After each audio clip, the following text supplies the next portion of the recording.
جہاں ایک پھل نہیں ہوتا تھا وہاں عالی شان پھل لگ گئے، قرضے بھی ادا ہوئے، حضرت زبیر بن عوام کے بچوں کے پاس مال دولت بھی بچ گیا۔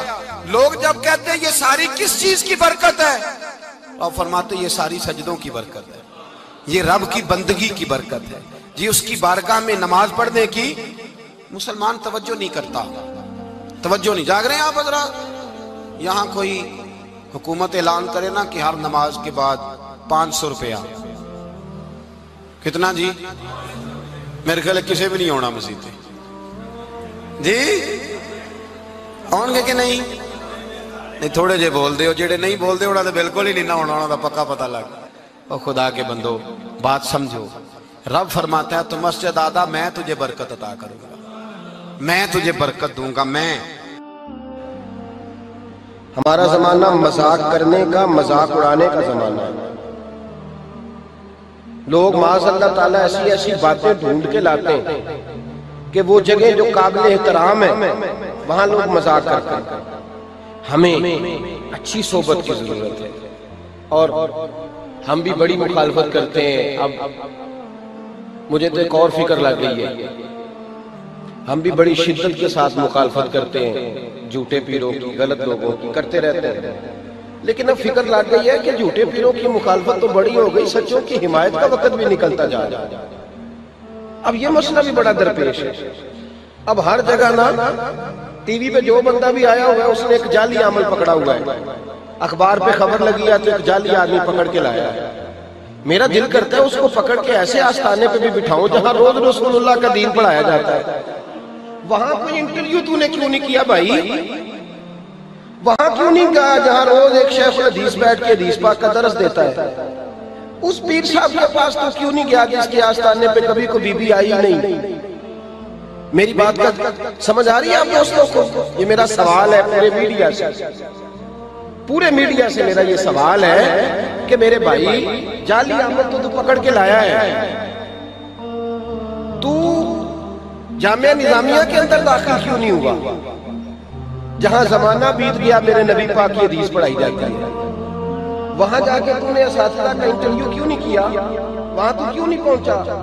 وہ لوگ بھئی برا آدمی تو نے معروف کر دیا، اچھے آدمی تک تو کیوں نہیں گیا؟ جانا چاہیے کہ نہیں جانا چاہیے؟ بھئی ہمارا بھی عجیب ماحول ہے، عجیب رنگ ہے، عجیب طرز زندگی ہے۔ ہم لوگ چلے بریلی شریف کا آستانہ تو بڑا دور ہے، میں یہاں کی مثال دیتا ہوں۔ آستانہ علیہ سیال شریف چلے جائے، مرکز ہے نا ہمارے یہاں، مرکز ہے نا، رسول اللہ کے دین کی بات بتائی جاتی ہے، نبی پاک کے۔ آپ نے دیکھے وہاں سرکس لگتی ہو، جھولے لگتے ہو، بولے نا، تو آپ میڈیا کو مشورہ کیوں نہیں دیتے ایک ادھر بھی ایک چکر لگا کے؟ کیوں نہیں مشورہ دیتے آپ؟ شرک پور شریف ہے، حضرت کیلہ والا شریف ہے، حضرت کلمہ والا شریف ہے، یہ میں آپ کو وہ والے آستانے گنوا رہا ہوں جو آپ کی رینج میں ہیں، ورنہ آپ اس سے باہر جائیں گے تو آپ کو بڑے بڑی خیر ملے گی دنیا میں، بڑی بڑی خیر۔ سارا میڈیا بھاگ کے چلا گیا اس آدمی کے پاس جو جعلی تھا، جو عورتوں کو لوٹتا تھا۔ حضرت مولانا ابو داؤد صادق صاحب کے ادارے میں کیوں نہیں گئے؟ وہاں کیوں نہیں گئے؟ کیوں نہیں اس جگہ گئے جس شخص نے اپنی ساری زندگی گزار دی ہے، کسی بی بی کا منہ ہی نہیں دیکھا؟ ادھر کیوں نہیں گئے تم لوگ؟ خیر کی جانب سفر کیوں نہیں ہوا؟ اب اس قدر زیادہ ایک منظم طریقے کے ساتھ اہل اللہ کو بدنام کیا جا رہا ہے۔ ایک روپ سجا کے رب آیا، ایک روپ سجا کے رب آیا، سب سر سجدے وچ جھک گئے نے۔ ایک روپ سجا کے رب آیا، سب سر سجدے وچ جھک گئے نے۔